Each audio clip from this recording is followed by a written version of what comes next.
Sofuba ben Gifty Brabonte never check Ghana for say Sofuba ben and a bearman over America. I know be your one dear. A bra who kunu and all in a war. Who kunu sofono.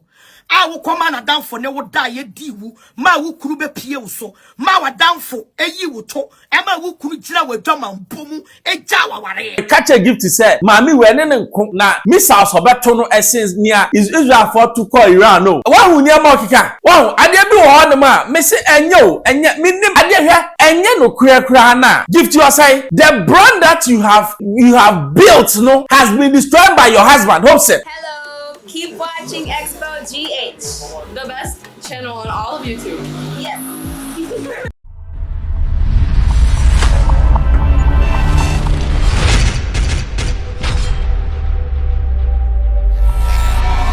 Hello, hi, Exposed GH FM Bruce. Subscribe, share, me to my announce Akabi. I Agradaa from fetish to the kingdom of God. The kingdom of God has suffered violence, and the violence we take it. Also, the talk with Gifty Empress, they're unabated. Na nyeti a me video na say kwafo bebre ka say Gifty o say e ba ne say na prophet no kurant mi aware na hope set mi aware no. And Agradaa drop the bombshell. I miss what the Agradaa now they was say Gifty. Woko you bi wa brochire. Say yes so for nadam for ekuti mra. Wo ba be wale. Be man wo ba be obe wale. Ano wo America. Unu se madam for no. Be man wo be wale. Ano wo America. Gifty. Unu se me ne madam for no. Emma would do ni picture. Me chrow. Me candy me person who said me nimu from afar. But you don't know me. Be man wo be wale. No America. Me money ding because me ni problem. Me money ding, me ni problem. Emma would the bear man in funny. Sofuba ben Gifty Brabonte never check Ghana for say Sofuba ben and a bear man over America. I know be your one dear. A bra who kunu and all in a war. Who kunu sofono. I will command down for no die ye diwu. Ma who kunu be pioso. Ma wa down for a you will talk. Emma who kunu jina with drum and boom. A jawa ware. Ah, Beman or American or Babe Walono. Bebo Sofuba Bending, Sofuba, I would in funny, I got on the altar so. Ah, or Sofuba, a friend of my molestic. I am a spiritual woman. I'm speaking in the spiritual realms. So for my maybe a friend of my molestic. The altar so, and I would be Beman or Babe Walo Gifty. Nymphony, a cotoye, and all bompaye. For Beman America, me money ding, but me boss of Fubani ding for you to know, say I know what I'm talking about. Your friend mamalistic. And now the Beman in phone got to a ban is saying, and a Beman one in a shawale, or by German for by two to me. I get deal with the mama who could have chill with just with Jawa Wale. Now when you're Bema, so Bewale will fly America. What did him funny? I come out mamalistic. Or yes, for mommy. Me to be trying to know. She know what I'm talking about. And I'll go share Hopeson. I will yase. I know Koda ufie. Hopeson only fie. Hopeson on high dying. Hopeson on see dying. And you ufie. A NDC guru. And a renty fie de mouth. Gifty. Ufia would sing. I mean, you can say. And you're one of the NDC guru. Eh? One of the NDC guru. And a renty fee in the mouth. Me catch her. And a winnie crew hope see a doy etim. And ya war bano. And a renty fee in the mouth. War bano. And a renty fee in the mouth. And ya dear the Maya renty fee in the mouth. And dear the one wouldn't sa guru no entem. I want the renty fee in the mouth. And DNT and a man papano a jawich. Dia. Betchem. Dia Ramana Papaneta with Chidi. Dia. A day of behind the Mao. Our tema. I would sing. I will know my meeting. And I'll go share Hopeson. And Odin Nudo. Odin Nudo. Mewa Camel. Memoir powerful. When I am manning in a big celebrity, over chain will be and Odin Nudo. enuro share what dream and obeda won che ofie 1 week pepepe and otutu mirika because now for say when ya abai mu nipa say na woni say when ya very useless useless man like Hopeson not less than 1 week. Some me catch a gift to say Mammy when na missiles for better no essence near is Israel for to call Iran no. One who near Mokika.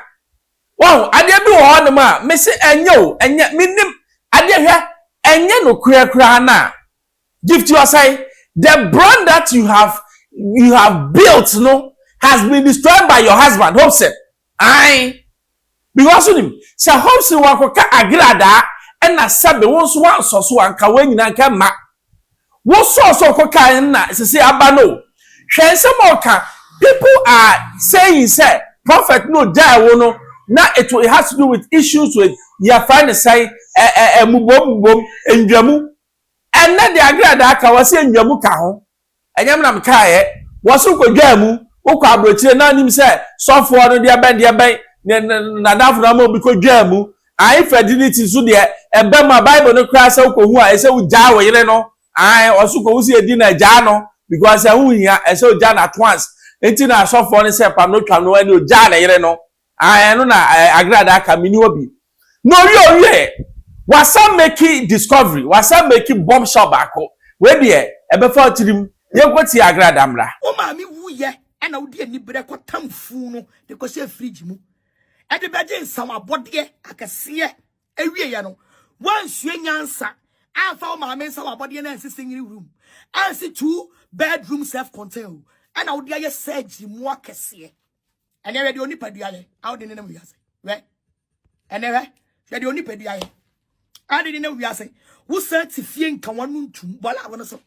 Sorry, but it's not social media so. Watching Chimabo Balia Kwa. Shall we be out the now? Shall we be out the general? Bag your son wants to put down for. Our number was a near my ton toriwa. Ever from what the bag if few way I say, Edina Mabruche. I was a brochure for snow. What go up a brochure for snow? What go up brochure when you want a papa? So what bow bone say, we a gospel musician, we a star. Now there would be no stars in the quabrochure. I almost call the number in big shops. Yan will be a quabrochure, calling them big shops. I can't say. Mukana say shopping no anaye hunu what tam false bag way at a gun a quabrochle atam cantamanto false bag way cantamanto made cantamanto false bag way where your friend matrama kwe where your fosu a ya mapam masay cantamanto or pam saying I mean a pam cantamanto pam say way I say I want to put down for at your bedroom social media a be the Agradaa or bird thinker. Femi phone so ko ni brefuo ba ni brefuo tie nyansa phone bi kasa betie onkra ani ni bia baby girl will be out on one nyama ekoso between Agradaa Patricia say do evangelist Patricia say any Gifty adoye ntem no one be the many ashade nessa level no one say you go to court. Simple take civil suit no akoma no atum no ma court Me pa tell you na me kan sem ni we nyina Agradaa na eka was a Gifty mami owu ye agaga 1 agaga no size say na was a Gifty o say na ku ni mami wo wie no no jeans abode bebre wo wie no de koye ne to na de bi koye ne se no de bi koye we se ko de bi yakotena brochira ne wo twi soroku saa wo sa ne bi ko akore boys na niam ekokoso saa ma no na wenyina no bi sase eba ne sai ye nyina ni say Gifty ne maami wuye o na wo de menya sure say Gifty o de ne maami eba kwaji dabi we Kristo ni wonye saa na mom ye tie nkofo ebisa me say ben asem no boka no dwe ho sai ne say o wuye na Gifty kwa ne to wa kwa ne to a Gifty ya so o just wonye slim ka wo form afede to na huhuru a Kristo ni a sabe ni Nyankopon de ma no enso wani wakoye woto Enti wakwa ne to asabi eto no aye round asabi yesi Hopeson hu a na tu ejeja ba Hopeson ntimi ndi ade yesi Hopeson na ade na eketekete nti entimi wura enko akire se na Gifty panel eno anyam nam kai Agradaa na kai ko se ko for bob because Hopeson kwati mu no emu nya dey yesi aye mremremre te se we bi ye de ato ho one no kai anyam nam kai na another one too is that owie no rosan kwa ne sen yesi no ko pon sisi who Gifty a who nipa no sresre kirawo wa sresre kirawo an wa hu se ne sen ya fe when nyina no bisa ho se adwenti na akwa me de obisa me a meka se she's an artist. Eti artist there nyama bi a obetimi aye na etimi handsome brand na ye but oye gospel artist too. Eti nyama ni bi won ma she is limited to how much she can do it, especially when it comes to body enhancement. Because ye Christopher no send ye Nyankopon boy ye penisa because nyame in his wisdom no onimnieti a obo me send yamete ye ai onimnieti obo send ya ote because sometimes no omo kwose sa eto ni we na omo yin no na eya ye problem obi mabubu ene na in few years to come no sa Slεεping no omo hu omni nyina ko ware omo ukọ ware omo di 50 60 ontimi 19 biem obubu agufam because we support na to no ese support nine no and na nyame boy no nyame the measurement na toto ho or the kilowatts na toto ho eto ni say na say but eto no mo yan kilowatt bi ani ho eti ani esiso a or the 50 ya na ebugum eno ti na me de me say nyame in his infinite wisdom no onimieti oboy sa because sa wo hwe Gifty nine na ne nine no ense dan soso anantuo no che dan nibi na eto na gina so no wo se eto we de mu ya edu eti emu ya edu na ebedu baabi no afọ bo se conjunction ya ka conjunction pina eno ya de soka mu bo se na ade na enkoye na eno so aye bibi sei ni nyina na ama nkofo kasa wani Gifty twaso because when twaso Agradaa ne ode beba no enye me de ne amte na me kan ha Xposed by Bruce ya from me subscribe share me to manasa ka manwasi. Hello, keep watching Expo GH, the best channel on all of YouTube. Yes.